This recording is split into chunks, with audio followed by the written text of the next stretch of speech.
last night I was at the funeral home and I just couldn't believe the number of people that were there in line and the number of people who have been touched by Helen's life and Henry's, of course, and the rest of the family. And so we are very grateful and honored to pay our respects to Helen and our condolences to Henry and the family. And so again, the celebration upstairs spoke to our heart, and I think we can take that in our heart and carry on and be in support to each other and to Henry as life goes on.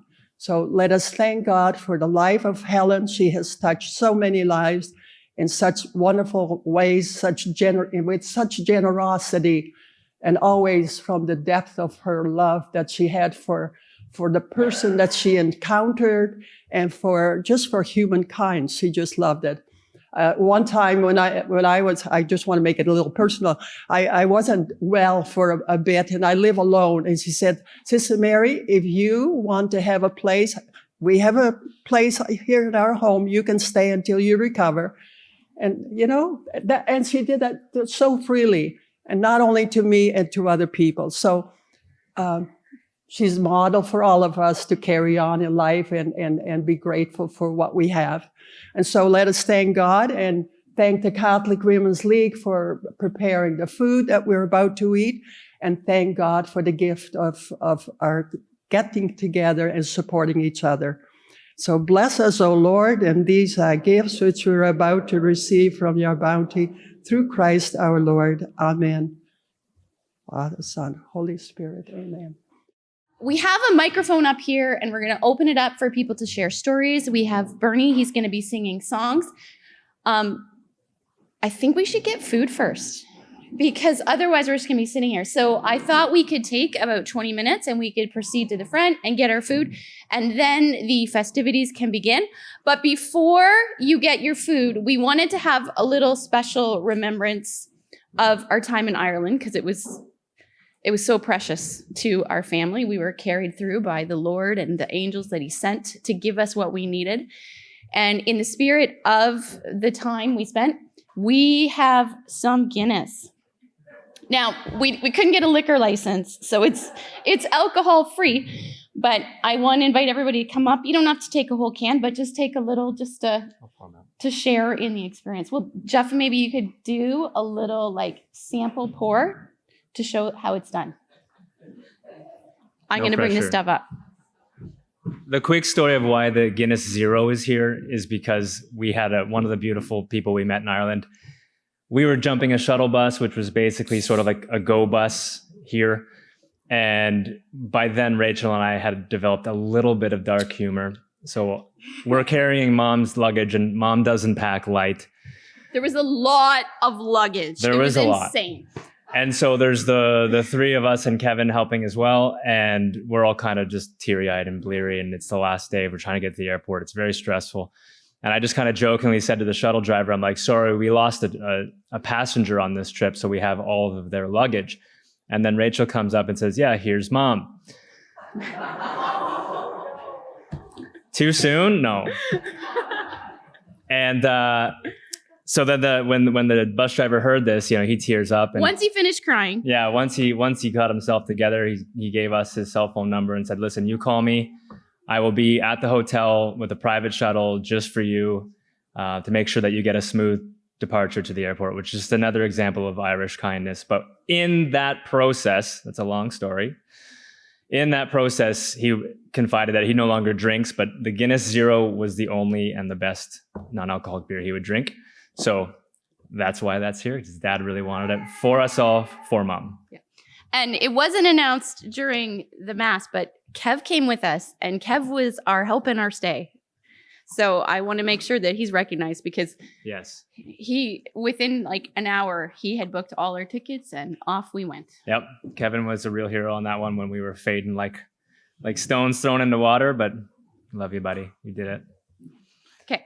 So you want to have some head there. Hold on. Important. It's got to be a better way to say that. I'm going to pour these and you guys can come up and just we'll indulge until the cans are all gone. That's probably the easiest way. I have the distinct pleasure of going first.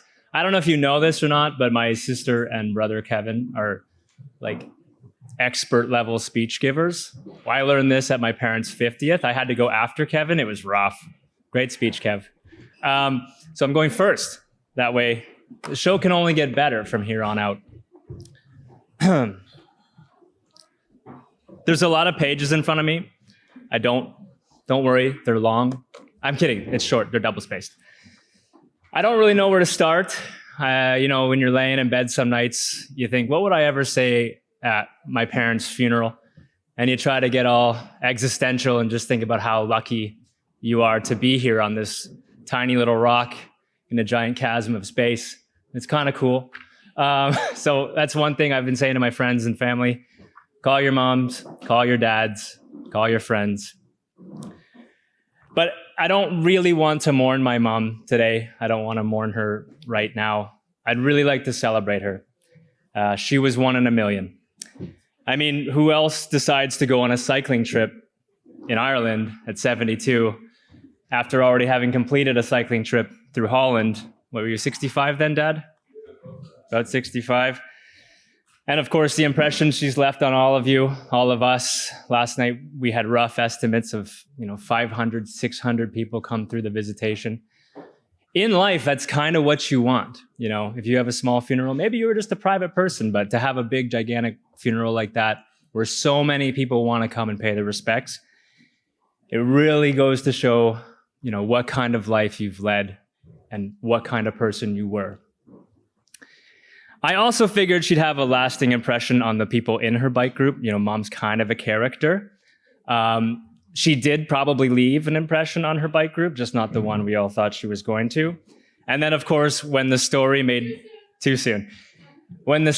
national news in Ireland, she obviously had bigger plans on leaving a lasting impression on the Irish folks as well. And I will say this, a mutual friend lives in Australia, and she got the news from a friend of hers in Ireland, an Irish woman, who just happened to say, hey, do you know this family? They're from Canada. And of course, she did. And the friend from Ireland was explaining how much my comments about, we have a lot to learn from the kindness of the Irish, has really stirred a national sentiment of everybody just feeling very proud to be Irish, in the sense that they were opening their doors and opening their arms. So once again, that's on Mom. I also had the line that says, hey, Mom, look, you're famous now in Ireland. So she was definitely one in a million. The cab driver, when we first landed from Ireland, into Ireland, and traveling from Dublin to Limerick, we're telling him stories, we're choking up. Joe's my guy. We're choking up, and at one point he's tearing up as well. And he said, it sounds like your mom was clearly full of life. That was her. She cheersed us at the wrong times. You'd just take a mouthful of food, and that's when she'd say cheers.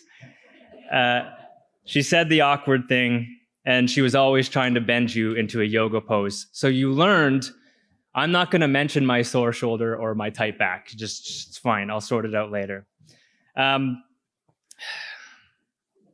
So that behavior, it always came from the same place. She wanted you to belong, and she wanted to belong in your life. She wanted to connect, to make sure everybody around her was having a good time. But at the root of it all, she really just wanted to know that she cared deeply for you. Old Helen was a worrier. I don't know if you know that or not, but she did have a knack for worry. She could give the pebble the mountain of a shadow if you gave her the opportunity to let her think about it for too long. But she always wanted to make sure in her worry that everybody around her had what they needed. We'd all be stuffed from Thanksgiving dinner. It's October, you're full. And then she'd get up and say, okay, so what do you want for Christmas? And it's like, I don't know. It's October. I don't really think about that. And she'd really be shocked that you didn't have an answer ready to rock, because she wanted to be out the next day getting the shopping started. That was Mom. I'm probably the only 40-year-old ever to still have the same Christmas morning experience as when I was 10. Oh, I forgot to give it a little acknowledgement as I was thinking about the privilege of having a Christmas till I was 40. So I'd like to acknowledge that we are on some land. She was one in a million. If you were camping in the middle of nowhere and you said you were craving spaghetti and meatballs would appear that night on your camping picnic table. I don't know how she did it. Her trailer pantry was the stuff of sorcery and the stuff of my dad's personal nightmare, because he had to go and pack it all into the trailer. To this day, I still wonder what her personal best was for number of trips to the grocery store in one day. It could be 15, it could be 24, and if there's a mall involved, it could be 100. We'll never know, sadly. Although it took me a long while, kids are kind of dumb, and kids and their parents always have that relationship of like, what do you want now? When you see the phone ringing, or, oh, we got to get, whatever, right? So it took me a long time to finally understand what kind of a person my mother really was. And I'm glad that I did see it when I saw it, because I had a lot of good 2 or 3 years with her, and just being very open to who she was. When you're a kid and your parent does the cringy thing, it's like, oh, that's my mom. But now, later on, I learned to just relish it. And selfishly, I'm very thankful that I did. I'll always be grateful for last Christmas. Dad called me up and said, I got to get your mom something nice, but I don't know what to get her. And he said her Fitbit was on the fritz. And so I said, well, let's get her the Apple Watch. They're super nice. Mom will love it. It'll integrate nicely with her phone. And she was so excited to get that Apple Watch on Christmas morning. I'm not a very patient person. I'm a little bit antsy, but I said to myself, you're going to breathe through this. You're going to set up Mom's Apple Watch. You're going to deal with the questions that clearly show that she's not listening to you. And she's fascinated by her new toy, which I get it. They're pretty great. I'm not selling for Apple. There's better watches on the market. I just remember clear as a bell, she wanted Rachel and I to be set as her emergency contacts. She had Addison's that can cause your electrolytes to spike and drop. And, if Dad wasn't around doing something with the church or something with the Christmas trees, you never know. She wanted us to be the first ones to know if she had an issue at home. And of course, it was that watch and those settings last week that brought us all here today. I don't want to go too deeply into that because I'm staying strong right now. You're all here for that reason. Mom always believed no one would show up at her funeral. I don't know if that was her melancholy. Well, we proved you wrong, Mom. Take it all in. My mom beat cancer. She lived boldly. She made people laugh, sometimes not intentionally. But she showed up again and again and again, which is another testament to why you're all here today. She touched your lives in a way. 600 people through the funeral home last night, touched all those lives in some way. And in a cruel twist of fate, while she was 1 in a million, her departure from this world was also 1 in a million. There was also even a helicopter. She liked to go big. She was 1 in a million. So if we carry her heart and a little bit of her shenanigans, her humor, her compassion with all of us and for all of us, she still shows up day after day as we go. That's the one big takeaway. The CBC had asked me what her legacy was, and I wasn't really expecting that question when I was on the radio with them. And I'm like, how do you summarize 7 decades into a couple seconds? But you're all here for a reason. You all know who she was, what she was, and her legacy is that of love, caring, giving, and you probably remember Helen with a smile on her face when you think of her. So, say the awkward thing, cheers at the wrong time, dance with reckless abandon, do yoga, pet cats, drink some tea, and always pack way too many snacks. Okay, hi everyone. I am, for those who don't know me, I'm Kevin, Rachel's husband, the lucky man to marry her. I just wanted to share a few words about, on Rachel and I's behalf, on our memories of our dear mom, and also just some reflections on on the situation that we've been riding through over the last couple of weeks. It is actually remarkable that I get to stand here and talk, because marrying into the Valks family, it's really hard to get a word in. And usually when there's a microphone involved, Rachel won't let go of it. So I'm pretty convinced that she's pretty tired after the last 2 weeks, and rightly so. So I hope I can do this justice. I also did learn over the last 2 weeks that the only people on earth who talk more than the Valkses are the Irish. So anyway, carrying on. It is hard to really know what to say in a moment like this. The past 2 weeks have been a whirlwind of emotions, and I am certain that there are more whirlwinds on the horizon. The unexpected passing of our dear mother, wife, grandmother, sister, friend, is hard to understand and accept. When I first heard the news, I was, as I'm sure many of us were, struck with disbelief. This couldn't possibly be real. Even as Rachel, Jeff, and I were in the airport traveling to Ireland, it felt like when we got there, Mom would be there, just like always. But unfortunately, it was real, and Mom was no longer with us. The first night we were there, we were having dinner, probably a bit too much Guinness, sharing tears and sharing joyful memories. Afterwards, as we made our way to rest for the evening, I commented to Rachel that her mother's absence was very noticeable already. How she would have loved to be there with us, to share in the food, in the laughter, and the memories that we were inevitably making. She loved her family so dearly. But the life and the excitement and the drama that she would have normally brought to an occasion like that is never to be experienced again. God had other plans. Helen will be missed in many ways. She loved her husband dearly, and he equally adored her. Henry and Helen's marriage of over 50 years was an example of true love, love that always sought the good of the other, and an example of the joy that stems from that. She loved her children, smothering them with probably way more attention than they would like at times, but it was all because she cared so deeply.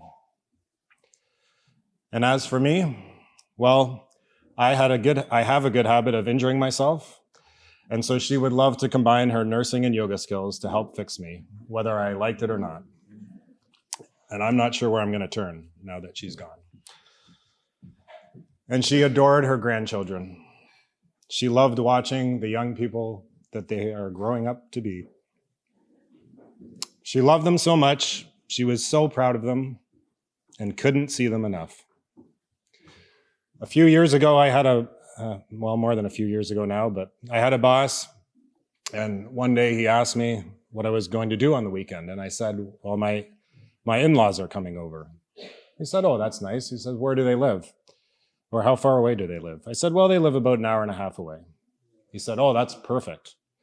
He said, they're far enough away that they can't just pop in whenever they want. But they're close enough that when they come, they don't stay for a really long time. But I'm not really sure that applied in this case, because they popped in a lot. Grandma made sure that she saw her grandchildren as much as possible. And joking aside, we are sure glad that she did, because she was able to make many special memories with them in the time that she had. I know she will be deeply missed by all of them.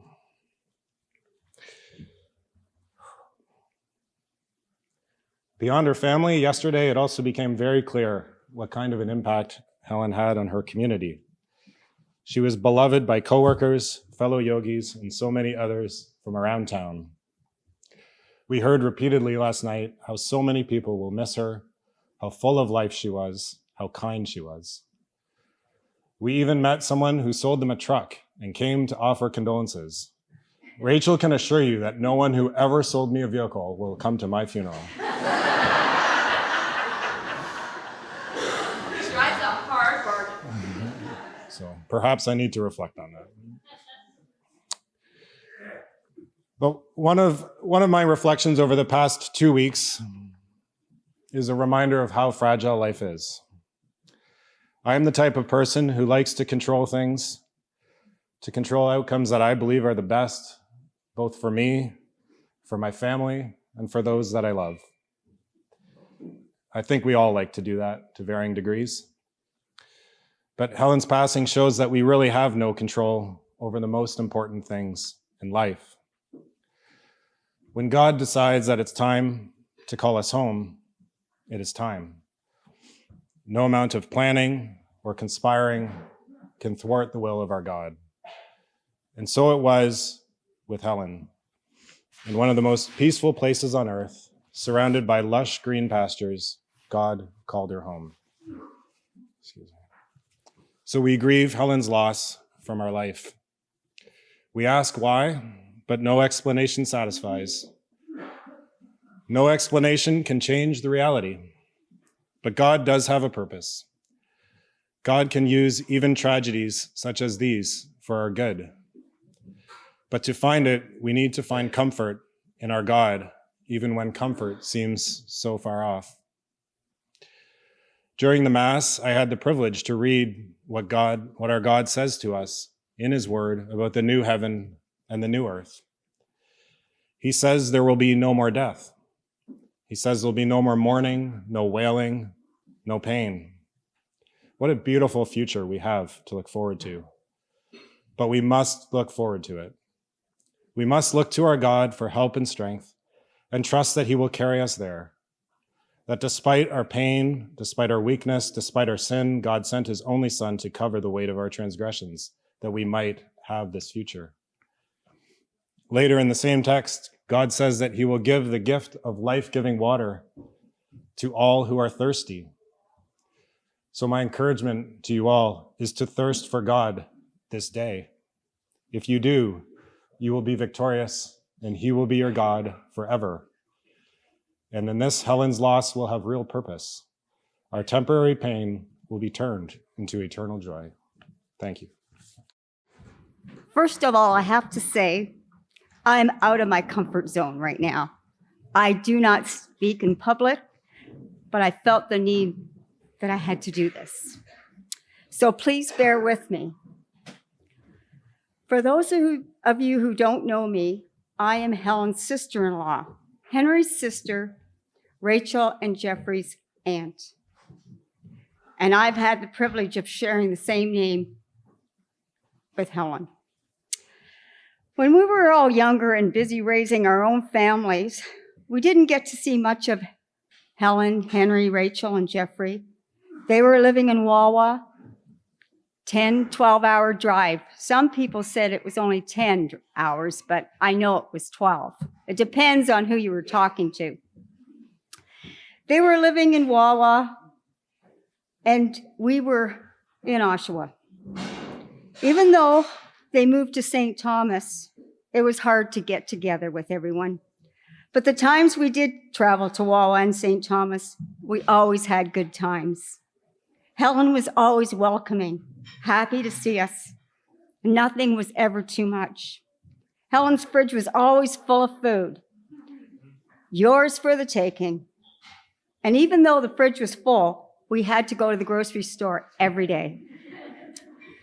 There was never any food too much. She was like clockwork. Helen made great meals, delicious desserts, and she was a great cook. I remember one Christmas back in 1999. My oldest brother, Peter, was very sick, and we all knew it would be his last Christmas. And his one wish was to come home and spend it with the family. His doctors and nurses told us that was going to be impossible. He needed round-the-clock medical care. Helen was having nothing of that. Helen gets on the phone, talks to the doctor in charge, and says, "Tell me, what can I do to make this happen? Write down everything, give me all his meds, and I will care for him." Reluctantly, the doctors did as she asked.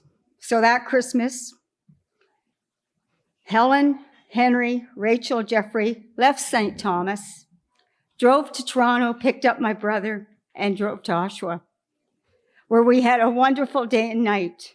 The kids were all sleeping on floors because there was too many people in the house. Helen sat and slept on the floor beside my brother that night and cared for him.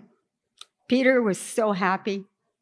That Christmas will always be one of my favorite times, and I will cherish it forever. All thanks to Helen. Another time, when Mom needed knee replacement, Helen made it happen. Helen made all the arrangements at St. Thomas Elgin Hospital, where she worked. She knew all the right people. Helen even took the time to take my mother and look after her. She took time off work just to look after my mother. And not only did she do it once, my mom needed 2 replacements, and she did it a second time. When I was traveling back to Ontario last week from Calgary, I passed by Wawa, and many more great memories of Helen flashed through my mind. There is a park not far from Wawa, and it's called Old Woman's Bay. My dad could sit there for hours and look over Lake Superior with all its beauty. He called it his heaven on earth. As I drove by, I whispered to my dad. I said, "Dad, go find Helen and take her home. May you rest in peace, Helen. We will miss you." I had absolutely no intention of standing up and saying anything because I didn't think I could do it. But after listening to my children and to Kevin, and after seeing what everybody has done to give Helen a proper send-off, I just want to say thank you all for being here. And I just can't get over it. It's just, as sad as this is, I can't get over how the people have treated me. And I think Kevin's right. I think we got to learn from this and gain strength in the Lord, because that's what I'm going for now. It's going to be a little difficult, but we're going to do it. I also have the privilege of knowing Bernie Sheridan, and he sent me a CD a few years ago. He gave it to me, actually. But I didn't know he was selling them, so being Dutch, You got a deal. yeah, being Dutch, I thought that's a good deal. So, but I actually did end up paying for it, okay? But I listened to it, and he's a beautiful, beautiful singer. And I thought, Helen died in Ireland. The Irish are such great people. Maybe we could share an Irish hymn or two. Would you do that for us, Bertie?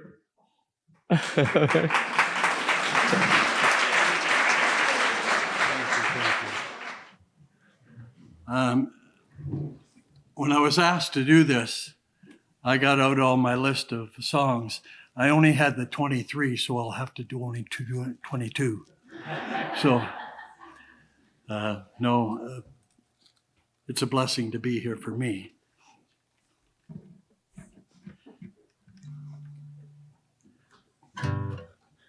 Got to make sure I'm in tune with myself, too.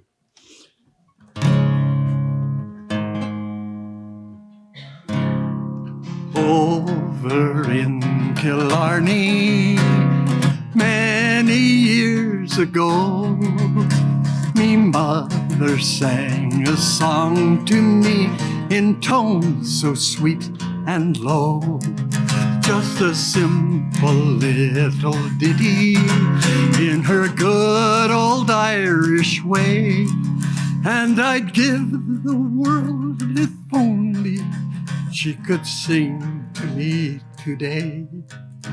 Oh, tooralura. Everybody. Tooralura, tooralura. Hush, now don't you cry. Tooralura, tooralura, tooralura, That's an Irish lullaby. Oh, yeah.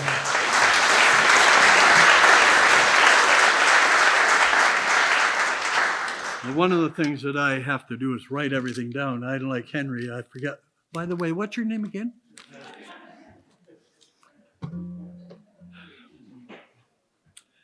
I do a couple of these Irish songs.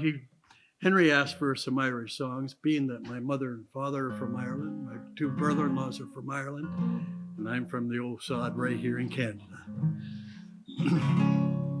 Over in Killarney, many years ago, my mother sang a song to me in tones so sweet and low.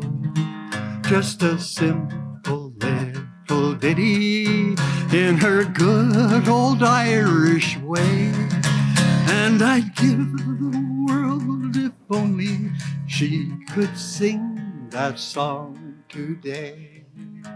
Everybody, tooralooraloora, tooralooraloora, tooralooraloora. Hush, now don't you cry. Oh, tooralooraloora, tooralooraloora, tooralooraloora. That's an Irish lullaby.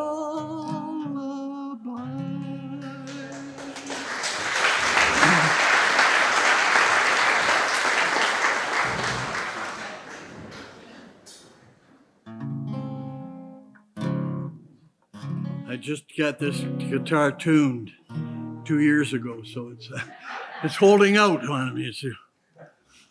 Right now, I'd like to do one of my favorite songs that I did, and I do it, and it's "Oh, Danny boy, the pipes are calling from glen to glen and down the mountainside. The summer's gone and all the roses falling. 'Tis you must go and I must bide. But come ye back when summer's in the meadow, or when the valley's hushed and white with snow.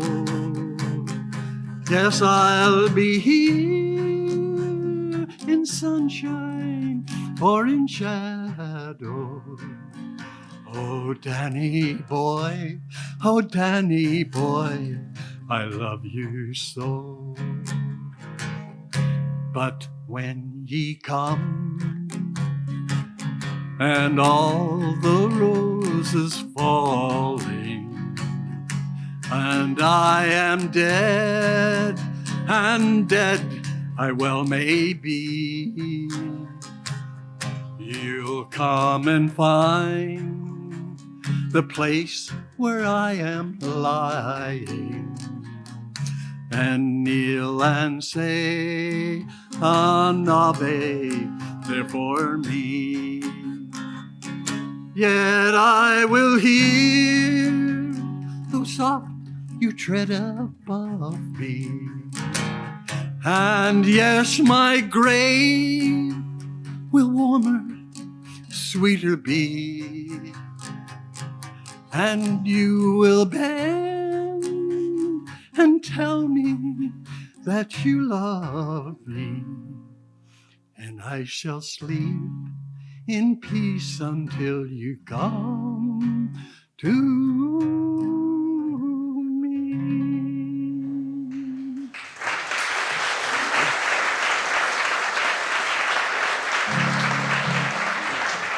The Irish were pretty sentimental and always loved love songs, as you may know. And this was one that has been universally used for everything, and it's called Oh, Danny boy, the pipes are calling from glen to glen and down the mountainside. The summer's gone and all the roses falling. 'Tis you, must go and I must buy. But come me back when summer's in the meadow, or when the valleys hush and white with snow. Well, I'll be here in sunshine or in shadow. Oh, Danny boy, oh, Danny boy, I love you so. But when ye come and all the roses falling, and I am dead, and dead I well may be, you'll come and find the place where I am lying, and kneel and say a Ave there for me. And I will hear, though soft, you tread above me. And yes, my grave will warmer, sweeter be. And you will bend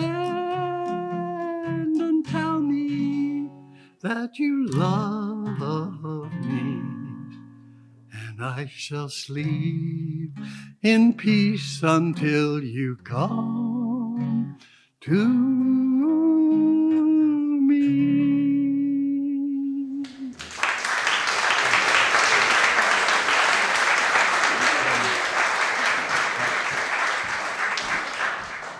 I was just told, no. We're going to do a little sing-along because we need a little bit pep talk from the old conductor here. And it's called When Irish Eyes Are Smiling. Sure, it's like a morning spring. In the lilt of Irish laughter, you can hear the angels sing. When Irish hearts are happy, all the world seems bright and gay. And when Irish eyes are smiling, sure they'll steal your heart away. Now everybody this time, everybody, let's do it one more time. When Irish eyes are smiling,